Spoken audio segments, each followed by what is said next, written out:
La peregrinación es un hecho común a todas las religiones. Los tres grandes centros del peregrinaje cristiano son Jerusalén, donde murió Jesucristo, Roma, donde está la tumba de San Pedro, y Santiago de Compostela, donde el mito cristiano ubica los restos del apóstol Santiago. Se trata de lugares que a modo de imán han atraído siempre a los fieles, metas sagradas a las que se llega tras un viaje en el que el peregrino se enfrenta a la naturaleza y se encuentra consigo mismo.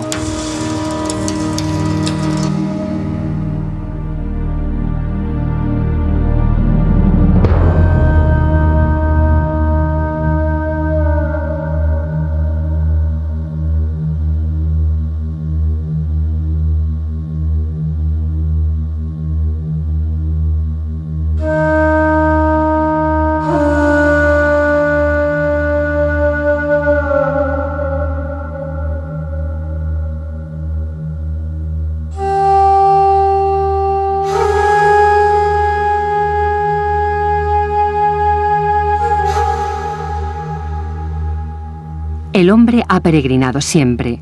Desde sus orígenes se ha desplazado a tierras prometidas, hacia lugares desconocidos.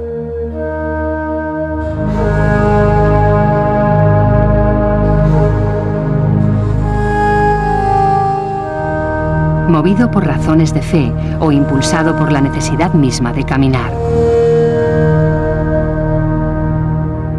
El ser humano está lanzado, casi obligado a la búsqueda. Y a lo largo de los tiempos ha manifestado esta necesidad de conocer territorios nuevos, de andar por tierras extrañas que le permitan seguir avanzando en su trayecto.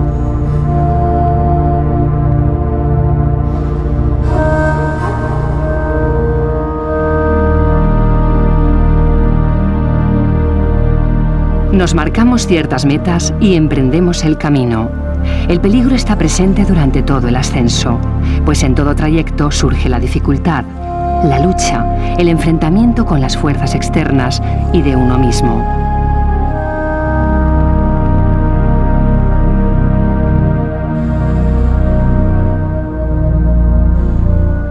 Elegir el viaje es saber que uno va a dejar atrás muchas cosas.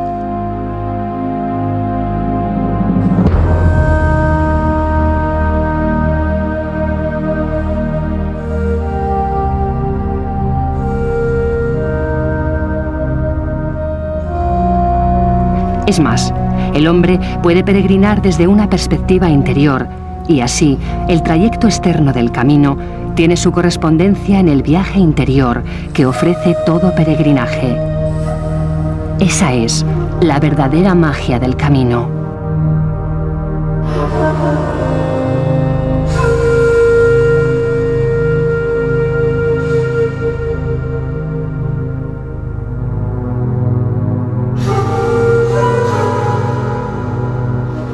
El Camino de Santiago es la ruta mágica por excelencia en Occidente, ruta que fue desarrollada y elevada al máximo por el cristianismo, pero que posee un innegable origen precristiano.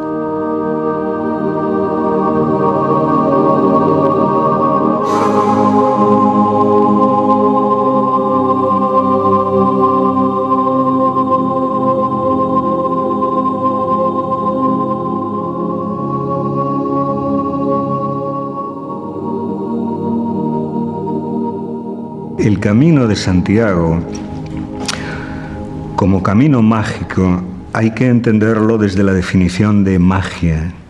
Magia es una de esas palabras que se parecen a mega, vienen del griego mega, lo grande de nosotros mismos, lo que nos trasciende, lo que va más allá de la pequeña personalidad que nos hemos creado para vivir en el mundo pequeño, cuadriculado en el que nos movemos en el cotidiano. Magia es cuando nosotros somos capaces de atender a la vida de tal manera que la vida se muestra ante nosotros en todas nuestras percepciones, no solamente la racional, la intuitiva, la estética y lo que los místicos podrían llamar la espiritual.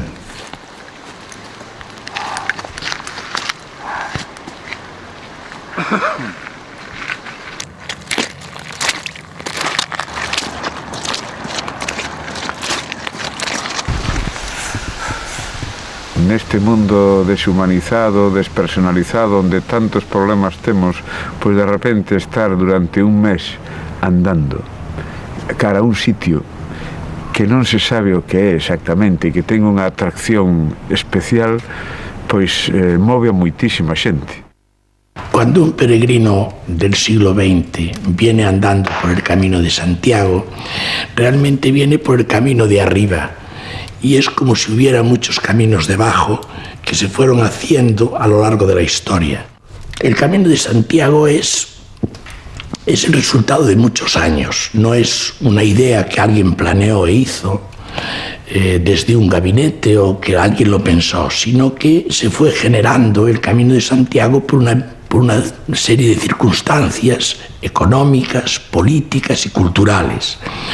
Uno de los elementos importantes fue que las órdenes monásticas, fundamentalmente las órdenes de San Benito y del Císter, sufrieron una transformación y se convirtieron en centros, crearon monasterios que se convirtieron en centros de desarrollo económico, fundamentalmente agrario, alrededor con las tierras que circundaban a los monasterios.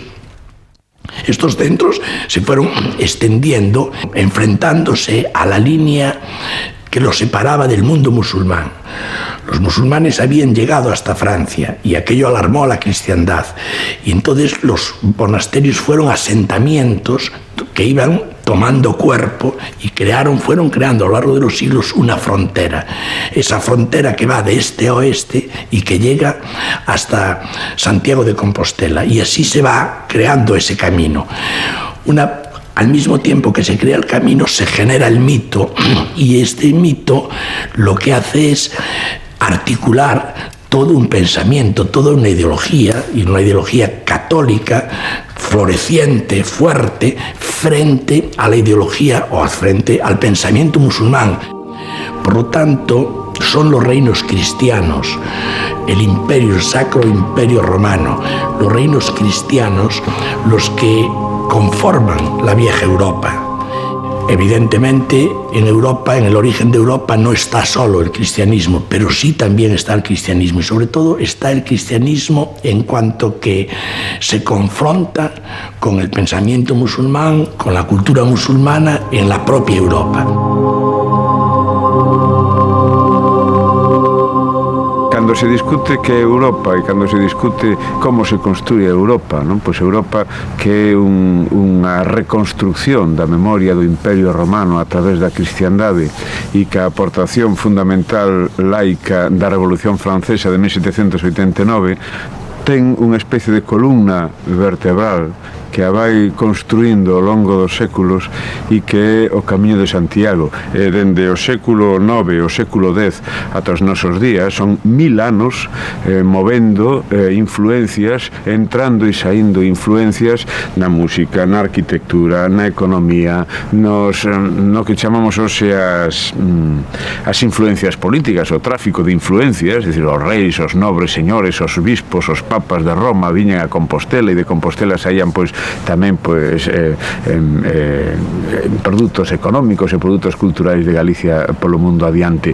E todo iso configura unha maneira de relacionarse, de abrirse tamén moi rica, non? Que está fundamentada sobre todo no símbolo da cristiandade.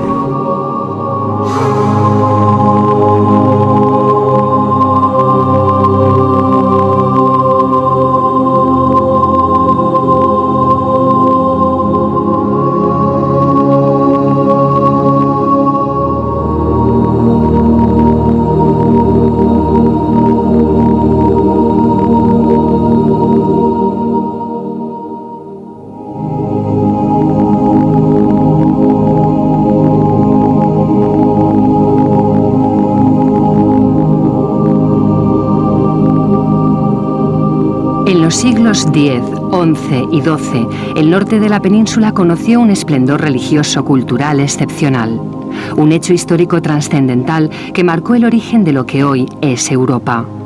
De él guardan buena cuenta las construcciones, monasterios, iglesias o castillos que el románico y el gótico han dejado a lo largo del camino.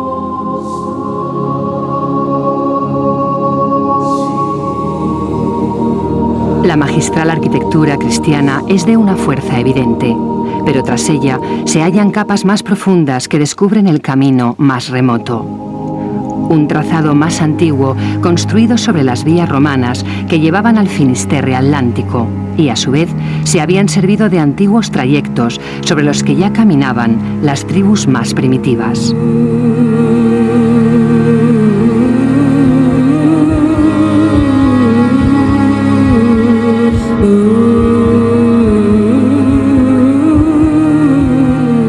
En la pista de lo pagano, donde descubrimos el trazado de un camino mucho más antiguo, lleno de magia y misterio.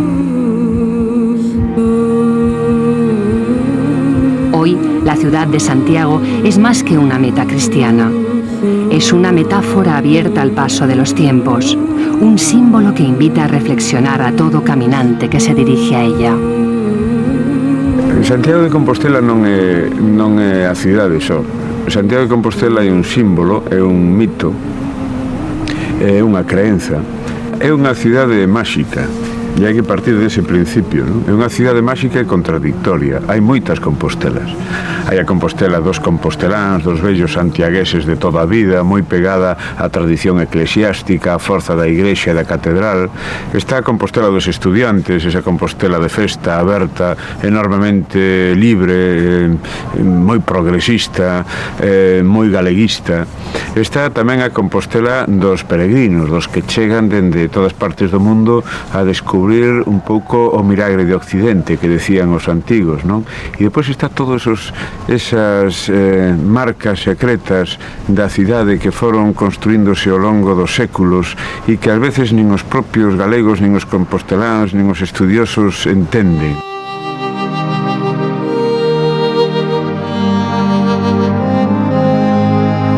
Son muchos, y no uno, los Compostelas posibles. La ciudad es un ser vivo en continua transformación que se regenera y adapta al devenir de los tiempos, sin perder su dimensión espiritual. Compostela acoge maternal a peregrinos de todos los países, devotos, turistas, cristianos o no, que han elegido realizar el camino y adaptar el reloj al ritmo de sus propios pasos. Santiago de Compostela es un pueblo viejo, es una ciudad muy vieja y es previa a la propia época cristiana. De hecho, en las excavaciones que se hicieron en la catedral durante los años 60, la década de los 60, se hicieron unas excavaciones porque se intentaba encontrar vestigios que enlazaran la actualidad, diríamos, o el descubrimiento del apóstol con la antigüedad. Fundamentalmente la Iglesia Católica trató de buscar vestigios que dieran argumentos históricos al mito del Camino de Santiago, al mito del enterramiento de Santiago, y sí encontraron enterramientos de notables, de épocas previas al cristianismo incluso. Y se aprovecharon estos enterramientos indudablemente para asentar sobre ellos el mito del apóstol Santiago y trazar toda una frontera que dividía el mundo del sur, el mundo musulmán, que era muy culto, muy desarrollado, con el mundo del norte.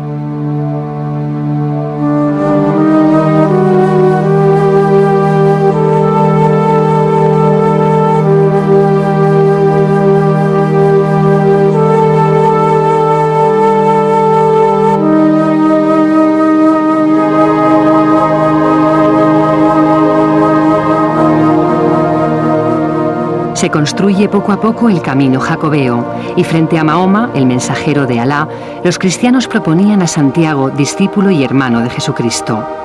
Así encontramos a Santiago peregrino convertido en Santiago Matamoros, santo convertido en guerrero, alzando su espada, subido a su caballo blanco.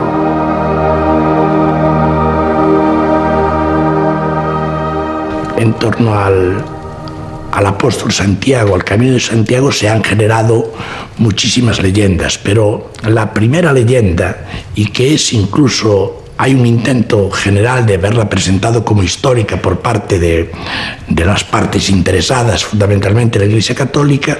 Hay la leyenda de la traslación del apóstol Santiago a Compostela, donde hipotéticamente estaría hoy enterrado. Cuenta esta leyenda que el hijo mayor del Cebedeo, Santiago, pues es ajusticiado en Jerusalén por las autoridades judías y lo decapitan. Los discípulos cogen su cuerpo y lo ocultan y lo trasladan en una barca y lo trasladan por todo el Mediterráneo a través del estrecho de Gibraltar, que era donde se decía que estaban las columnas de Hércules, que era la puerta de entrada al mar Océano. Atraviesan las columnas de Hércules, suben por toda la península ibérica delante de Portugal y entran por el río Ulla, por la ría, entran por el río Ulla y llegan a Iria Flavia.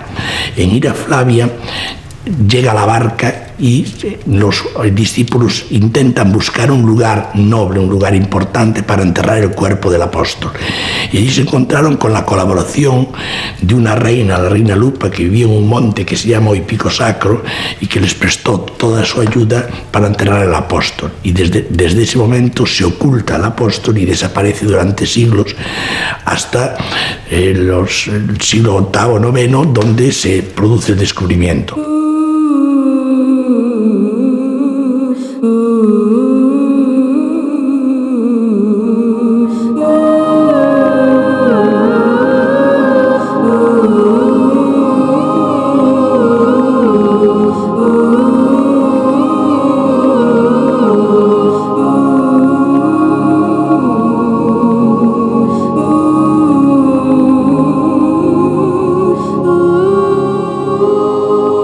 Muchas gentes se preguntan cuando llegan a Santiago, conocedores de la historia y de la imposibilidad histórica de que ahí descansen los restos de Santiago Apóstol, ¿quién entonces está enterrado aquí? ¿Quién? Hai xente que di que quen está enterrado na Catedral de Santiago é o corpo de Prisciliano e non o de Santiago Apóstolo. Bueno, a historia da viaxe, da itinerancia, de todo isto coinciden, coa diferencia de que no caso de Prisciliano parece irreal, parece que é máis real, non? Que no caso do apóstolo, que hai moita máis mito, moita máis fantasía, chegar nunha barca de pedra, bueno, pois eso xa parece que non é moi crible, non? Históricamente sería mucho más probable otra teoría que cuenta que pudiera ser que estuviera enterrado Prisciliano. Prisciliano es un heresiarca, un hereje, un obispo de Ávila.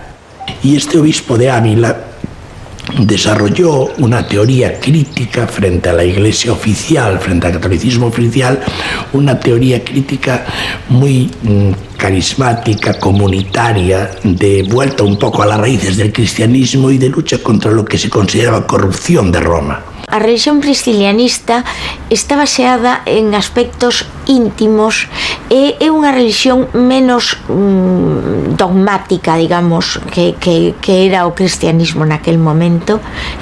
Ten moita influencia orientalista, de Maní, do maniqueísmo, de Zoroastro, de Buda incluso, non? E do gnosticismo. O gnosticismo era o coñecemento, pero era un coñecemento baseado no coñecemento do propio.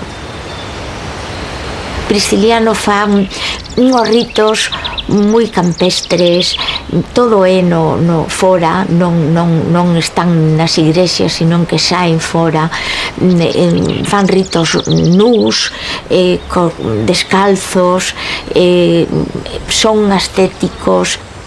Entonces, claro, isto creou odio nos representantes da Igrexa daquel momento, ¿no? Prisciliano es detenido por las autoridades por enfrentarse a Roma y es juzgado por la Iglesia y entregado al brazo secular, entregado a las autoridades civiles que lo ajustician en Tréveris y, atención, le cortan la cabeza igual que hipotéticamente se habrían cortado al apóstol. Los discípulos de Pristiliano pidieron el cuerpo de su maestro para devolverlo a su lugar de origen, Galicia, y allí darle sepultura y culto. Consta que partieron desde Francia recorriendo el camino marcado por las antiguas peregrinaciones.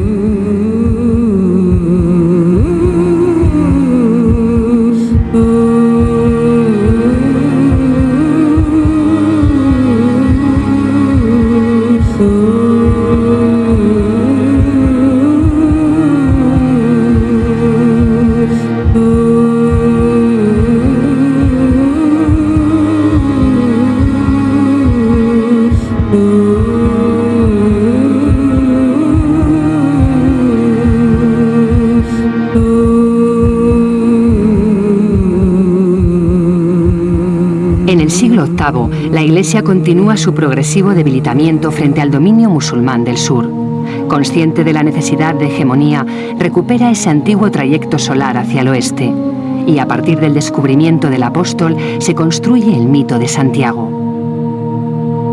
El proceso de construcción del Camino de Santiago se apoyó muchísimo en los monasterios del Císter, los monasterios partiendo de Cluny.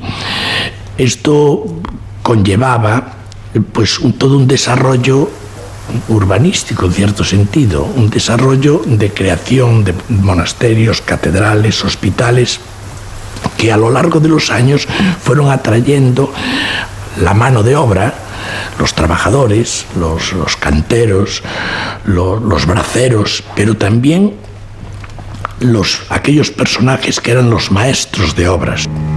Sobre esto se tejieron leyendas de misterio, pero hay realidades como puños, que son las obras que han levantado estos arquitectos, realmente eran arquitectos, estos artistas, y así se fue construyendo todo un camino importantísimo, un camino de piedra, un camino de piedra.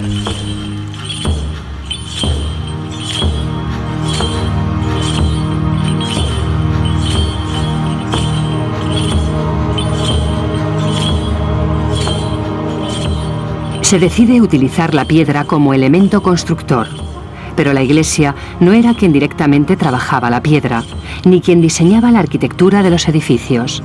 Sin duda, hay mucho que agradecer en el Camino de Santiago a sus reales artífices, los constructores.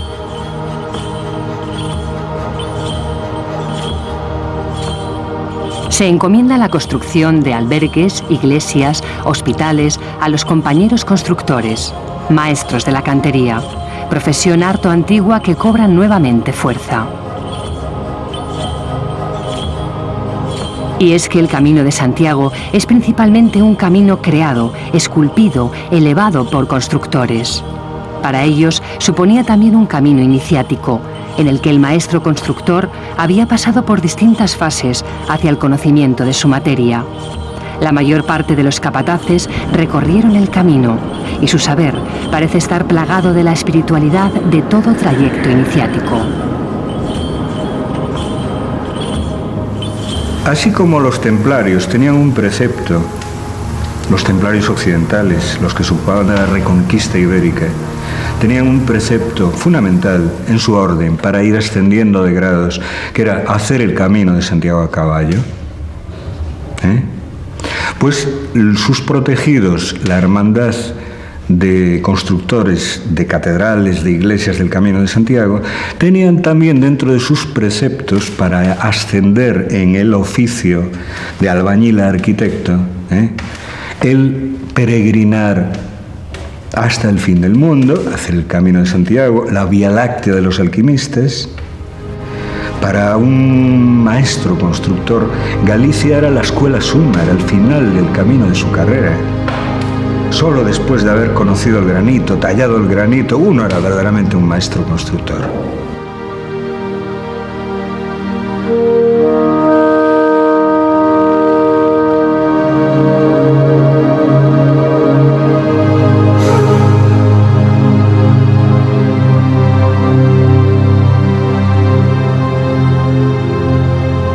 Los templarios, que encargaban sus construcciones a los constructores, eran caballeros que llegaron a ser monjes, cuyas órdenes estaban relacionadas con las peregrinaciones y las cruzadas.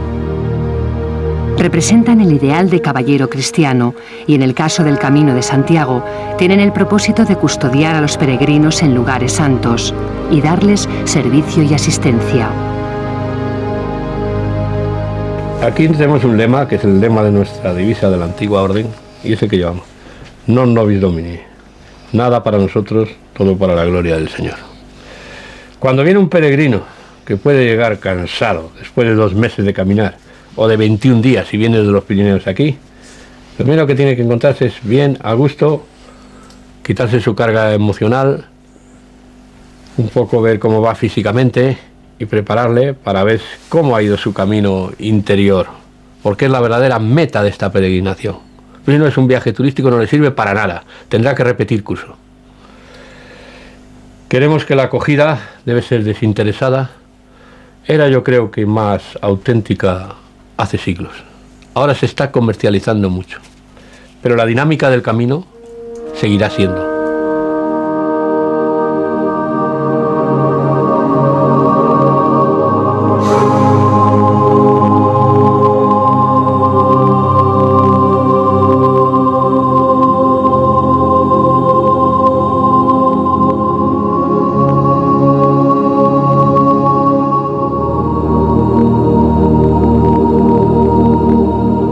A través de un camino iniciático, los templarios, al igual que los constructores, vivían su espiritualidad a través de niveles que se relacionan con las fases alquímicas en busca del conocimiento, la piedra filosofal.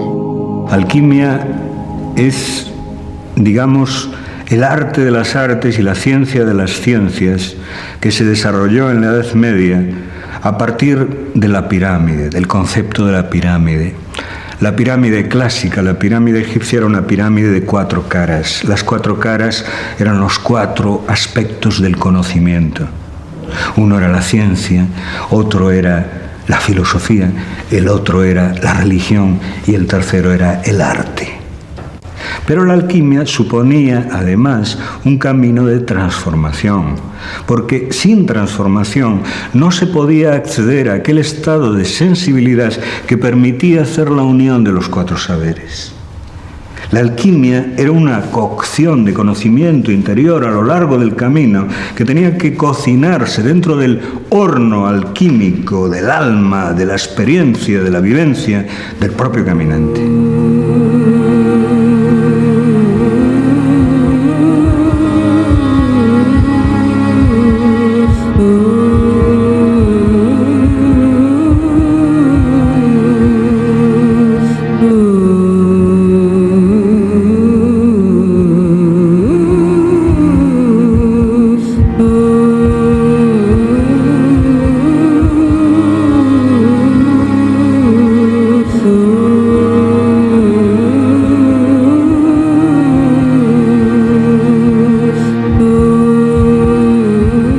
Las ocas han sido utilizadas a lo largo de la historia como guardianes de la propiedad. Los templarios las utilizaban. En muchos lugares aún siguen utilizándose por el escándalo que montan cuando algún extraño se acerca a la casa.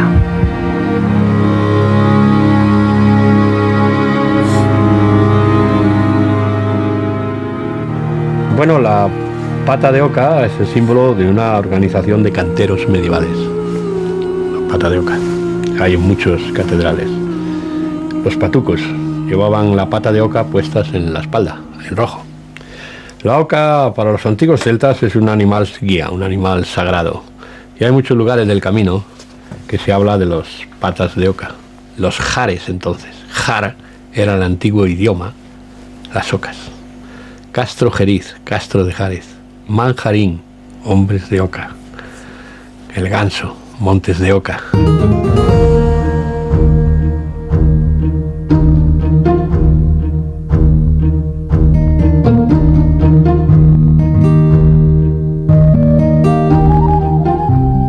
Algunas teorías atribuyen la autoría del juego de la oca a los templarios, que a modo de símbolo lo utilizaban para recordar el Camino de Santiago. Idearan o no el tablero, no sería equivocado pensar que los templarios utilizaron este juego como metáfora del camino jacobeo. Se puede trazar una correspondencia entre las casillas del tablero y sus correspondientes lugares físicos a lo largo del camino, y la analogía se presenta más que atractiva. En sí es el juego, el camino del peregrino. Sales de tu casa, vas pasando por una serie de pruebas, regresas al Jardín de la Oca, en este caso Finisterre. Santiago es la casa de la muerte, muy cercana al final, pero la muerte iniciática. Y luego tienes que regresar a tu casa, donde te vas encontrando a los demás jugadores que van haciendo el camino, te los vas encontrando. No le puedes transmitir los peligros que existen para adelante.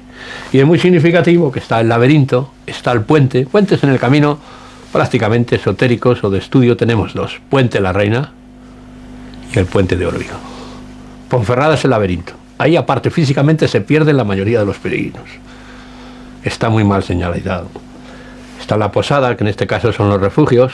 Está la cárcel, el Valle de Valcárcel, que está a 2 jornadas de aquí.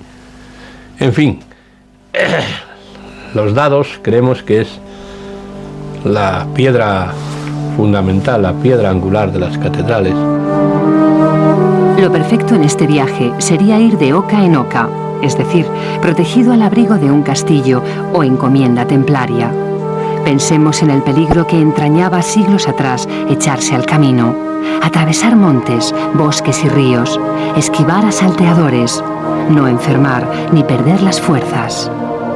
Cuando los templarios desaparecieron quemados o transformados en otras órdenes militares, sus protegidos, las escuelas, las hermandades de compañeros constructores del camino de las estrellas, recogieron el testigo.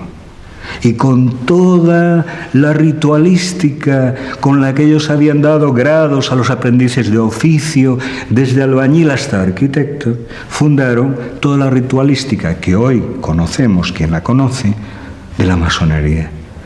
Uno de cuyos grados, más allá del grado 23, es el de caballero templario. Los constructores poseían grandes conocimientos astronómicos, heredados también de la escuela de los druidas y de sus antepasados más remotos, los compañeros de Horus, padres de las pirámides egipcias. Mucho de este saber privilegiado y ancestral queda bajo las coordenadas, el número, la disposición frente a las estrellas que conforman la enigmática arquitectura de los edificios cristianos, o bajo las marcas compañeriles de los muros de los edificios religiosos, o de las tumbas, marcas que nos dejan solo intuir un lenguaje secreto reservado a los iniciados de esta especie de secta gremial.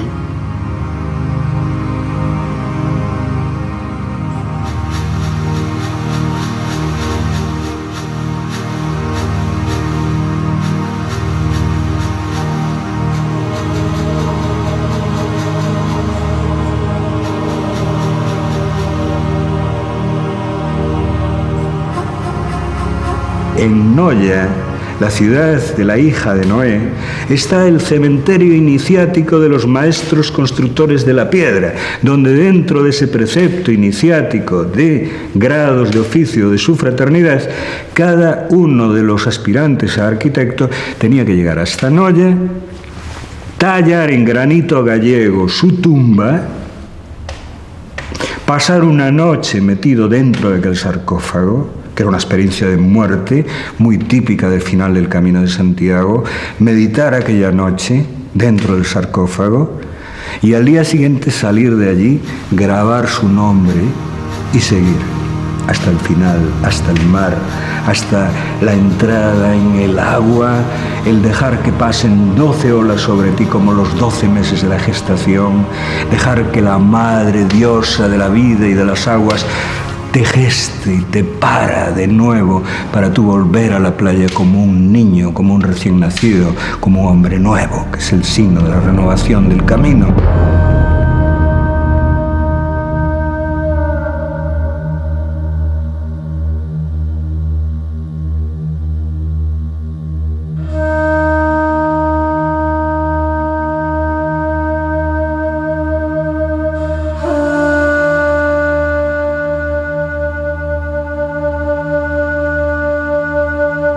El camino en sí es un camino interior, es un pasaje entero hacia el interior, hacia el templo de luz viva. Imbuidos en el mundo materialista de las ciudades, no nos encontramos con nosotros mismos. Y en este camino hay muchos espacios a lo largo del día, donde la soledad, el ambiente, la propia energía del camino hace que ese movimiento hacia el interior se efectúe más fácilmente. Para entrar en Galicia hay dos caminos. Hay un camino del esfuerzo, del sacrificio, de la ascesis, que es el camino del cristianismo y que pasa por Piedrafita, sube los montes para entrar en Galicia. Y hay un camino previo que llega al mismo sitio, llega a Finisterre también, como llegó Decio Bruto al frente de las legiones romanas. Y ese camino es el camino del placer, de la inteligencia, que es el camino que entra bordeando el Sil, que es donde estaba el oro.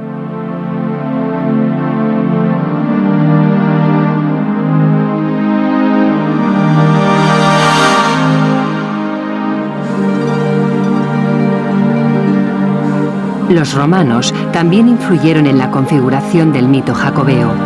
En el Bierzo se sitúan las médulas, minas de oro romanas que dan muestra de una época de esplendor que fue decayendo con las invasiones bárbaras.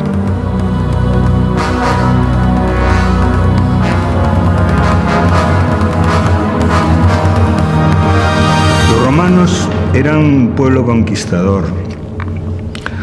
Su águila imperial es la madre de todas las demás águilas que adornaron los escudos de los imperialismos europeos, sus hijos. Y como al águila, ellos tenían que llegar hasta lo más lejos, era su destino. Ellos fueron subiendo desde las tierras ya conquistadas y civilizadas y romanizadas por ellos del sur español, donde antes había estado Tartesos, y siguieron costeando y costeando en dirección a un país del que habían oído hablar, pero el que ninguno de ellos había estado aún, el país de los muertos, donde se acabó el mundo, Galicia.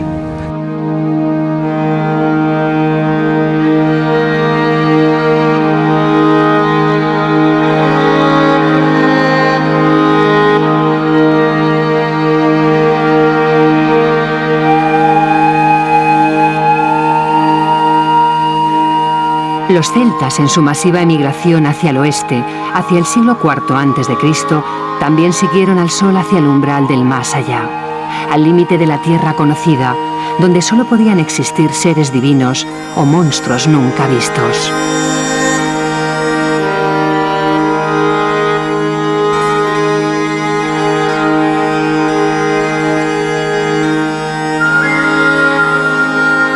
Bajo el auspicio de sus sacerdotes druidas, los celtas rendían culto a sus deidades reencarnadas en la naturaleza. Para celebrar sus rituales, elegían los lugares altos o con adecuadas energías telúricas donde se sintieran cerca de las estrellas y del cielo.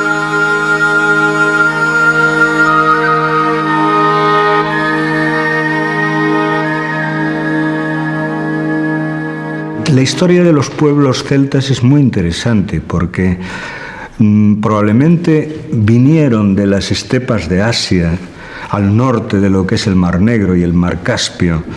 Eran pueblos que habían aprendido a usar carros de caballo, hicieron una tremenda peregrinación buscando ¿qué? Buscando los extremos del mundo, buscando el Finisterre, buscando los Finisterres europeos, y así se vinieron en sus carros de caballos, cargados con sus enseres, con sus familias, buscando aquel lugar donde se acababan todas las tierras y estaba su paraíso mítico, que eran las islas de los bienaventurados. Y llegaron a las Rías Bajas y penetraron por la península de Morrazo hasta ese Cabo Finisterre Sur, que es el Cabo do Home, enfrente de Vigo, y desde allí, casi a un palmo de distancia, casi a una distancia en la que los más osados podrían intentar llegar hasta allí nadando, vieron las islas de los dioses, las ínsulas de Orum, las islas Cíes.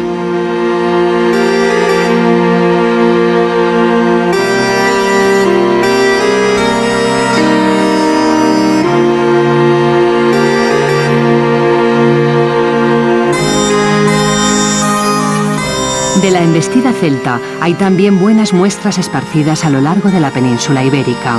La mayoría se sitúan en lo alto de un monte, pues los castros eran fortificaciones defensivas. La cultura castreña del noroeste tiene personalidad propia, pero sus características se nos aparecen envueltas en la misma niebla que envuelve toda esa etapa final, en la que el camino se llena de mitos y sentimientos indescriptibles. El camino se torna mágico.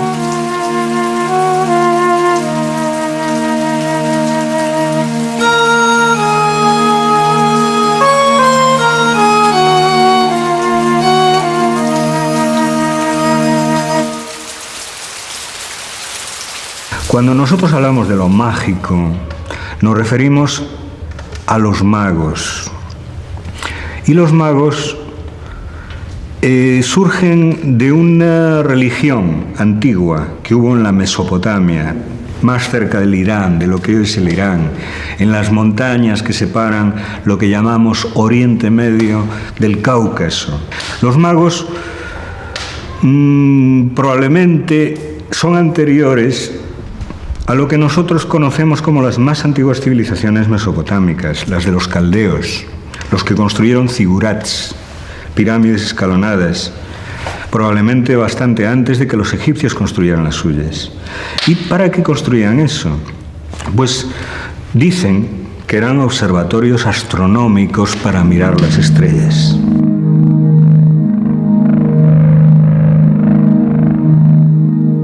Hoy en día, colonizados por la electricidad, las estrellas ya no guían nuestros pasos. Pero pensemos en la importancia que tenían las constelaciones, cuando para ubicarse era preciso mirar al cielo.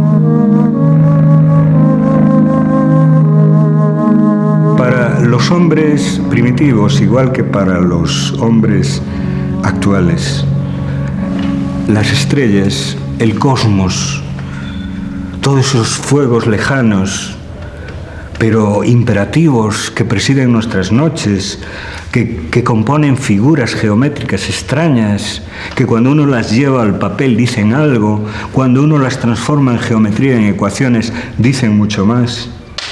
Fueron fuente de información fundamental para los sabios antiguos. Las estrellas indicaban cuándo llegaban las lluvias, las estrellas indicaban cuándo se podía sembrar, las estrellas indicaban miles de cosas. A través de las estrellas, ellos, del estudio de las estrellas en sus zigurats, en sus observatorios astronómicos, ellos fueron elaborando todo un lenguaje que se correspondía el cielo con la tierra y que tenía también su dimensión psicológica, en lo que se refería a la psicología del ser humano. Ahí es que a través de la sabiduría astrológica de los caldeos, después nos fuimos acercando a otras astrologías más cercanas a la cultura occidental, entre ellas la astrología griega.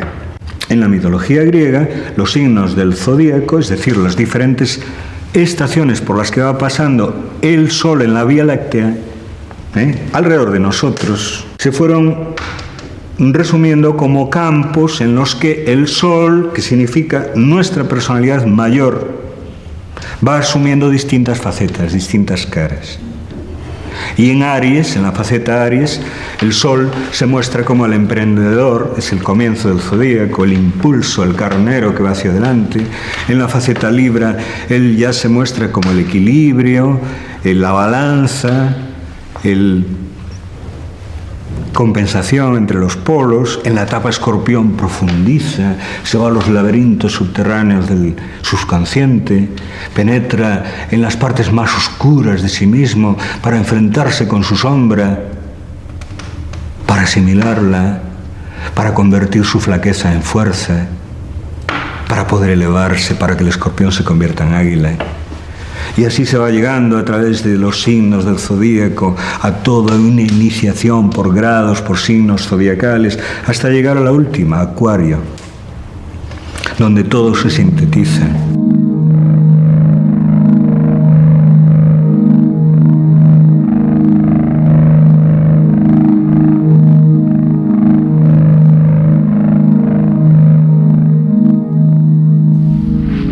El camino jacobeo se construyó partiendo de la antigua ruta de las estrellas.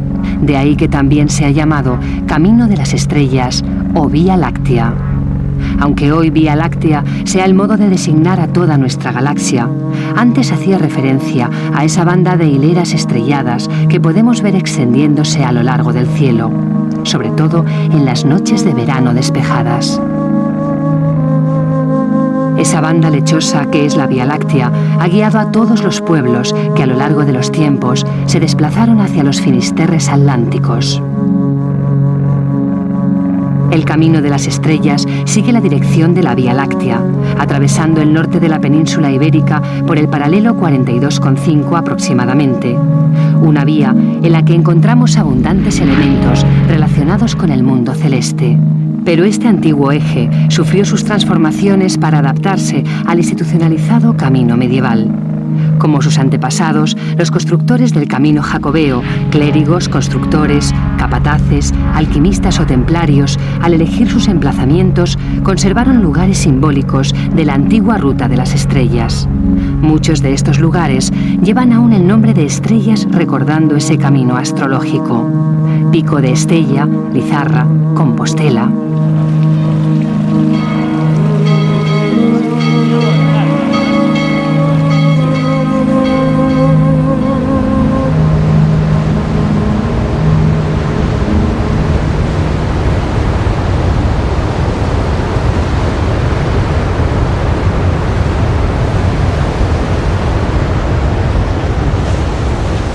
El verdadero final del camino no es la ciudad compostelana, sino el mar. El símbolo del peregrino que el cristianismo asumió como propio es una concha, cuando Santiago, su puesto final del camino, es una ciudad sin mar.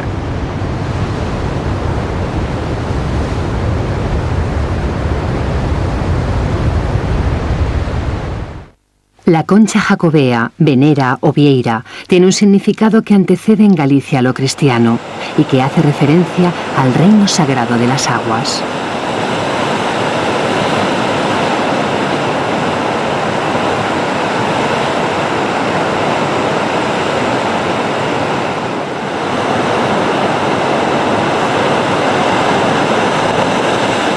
El agua tiene en la memoria de nuestro inconsciente colectivo el sentido de purificación, y la concha ha sido utilizada en diversas culturas a lo largo de los tiempos como elemento de culto. La concha es en el camino mágico la diosa madre que acoge al peregrino, el origen y el final, la muerte y la resurrección. El signo de la peregrinación es una vieira. Santiago es una ciudad interior. Las vieiras se recogen ¿dónde? En la playa, en el océano. Es allí a donde hay que ir. Y es allí, en ese océano, donde está la concentración mayor de megalitos, de jeroglifos, de laberintos, de restos de ese pasado que dejó por todas las costas atlánticas europeas y por otros lugares del mundo que también dan al mar, restos de las construcciones más impresionantes que se pueden hacer con piedra y sin tecnología.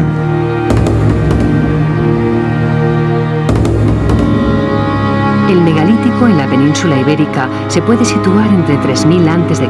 y 1800 a.C. Dólmenes, menires y otras variantes de construcciones prehistóricas tenían un carácter sagrado que hoy nos resulta difícil concretar. Tampoco sabemos el porqué de la aparente interrelación entre los distintos focos dolménicos. Lo cierto es que la mayor cantidad de estas construcciones megalíticas se encuentran concentradas en las costas atlánticas europeas, aquellos finisterres a los que llegaron los pueblos antiguos, quizás siguiendo el recorrido del sol hacia el oeste. Aquel recuerdo de alguna manera prefiguró el camino precristiano de las estrellas, que era seguir la dirección del héroe solar de los pueblos antiguos, del dios principal, del sol, en su camino de este a oeste, en busca de conocimiento, en busca de un conocimiento que solamente se podía obtener tras la muerte del hombre viejo y el nacimiento del hombre nuevo en las aguas de la mar que da vida a todo. Y ese es el sentido más profundo, más antiguo, más subconsciente, más arquetípico del Camino de Santiago.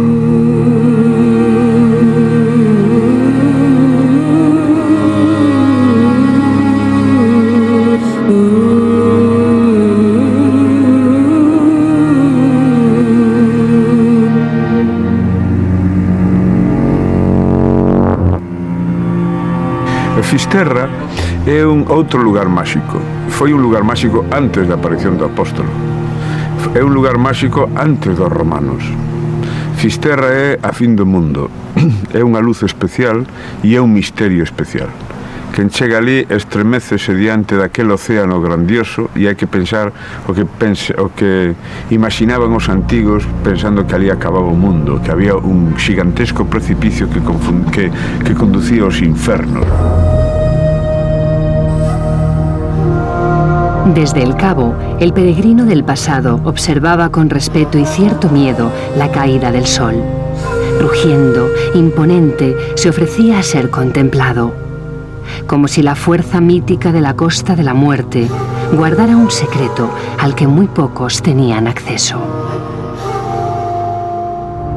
Y es que donde el sol se pone, en el horizonte, se sitúa el final de todos los caminos.